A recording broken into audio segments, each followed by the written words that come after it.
So, did the war against democracy really begin with Reagan or with Nixon? A caller and I have a discussion about it. Check it out, leave your comments, ding the bell, share it with your friends, and subscribe to our channel. And welcome back. Bob in Santa Rosa, California. Hey, Bob, what's on your mind today? Hey, Tom. Through YouTube, I had the luxury of beginning with your opening statement when I watched the show, and I had made some notes. And you mentioned the bifurcation of the country, and you're absolutely correct. Of the world. Bifurcation and the world. Well, it's happening on a smaller scale in the country because you've got the red states that are doing nothing, and you've got blue states that are actually locking down and responding. Yes, but I'm talking about a more large, the idiocracy issue rather than just limiting it to the current crisis. Right? Because it's a pattern that is at least a century old, even further, maybe. And it's the anti-intellectualism of screw the eggheads. They don't know anything. They think they know so much, and I'm not doing what they want to do. Goes back to the 20s, and, you know, the character egghead from the old Warner Brothers cartoons, right?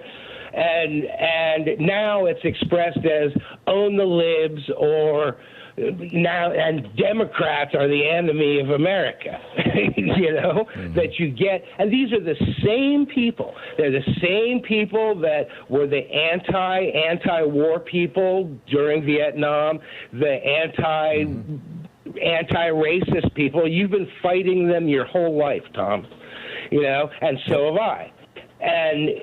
But it goes back farther. In fact, for our generation, that you don't start with Nixon in every conversation that starts with that you always put Reagan at the starting point.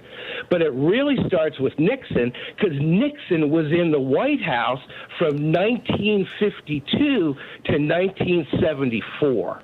Except for with the exception of 8 years, so he could go back in. Right? They killed Kennedy, and he committed treason. Him and I forget the Secretary of State's name. You know what I'm talking about. They committed treason to get him back in the White House. So basically, the first 25 years of your life and mine, Richard Nixon set the stage for all of this. And he was there in Congress when the Taft-Hartley Act was passed.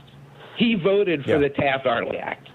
So you want to pick a post-war villain, Richard Milhouse Nixon is the one. Yeah. I don't disagree with you. Although Nixon was he was just a very, very corrupt guy, and he kind of reflected the corrupt wing of the Republican Party of American politics. Bibi Rebozo was an L.A. mobster. Bibi Rebozo was an L.A. mobster. And Nixon was friends with a bunch of these guys. He had connections to Trafficante. He had Sam Giancana, and on and on the list goes. Right. Where I was going with that thought is that it was Reagan who really. It was Reagan who really brought the billionaires in. I mean, they weren't billionaires back then, but they were not so supportive of Nixon. They were, and Reagan was able to do that because of the 1976 Buckley decision.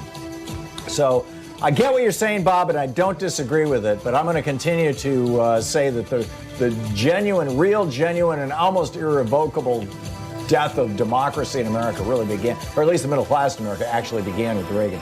Bob, good points all. I can't disagree with anything you said. Thanks a lot for the call. We'll be right back.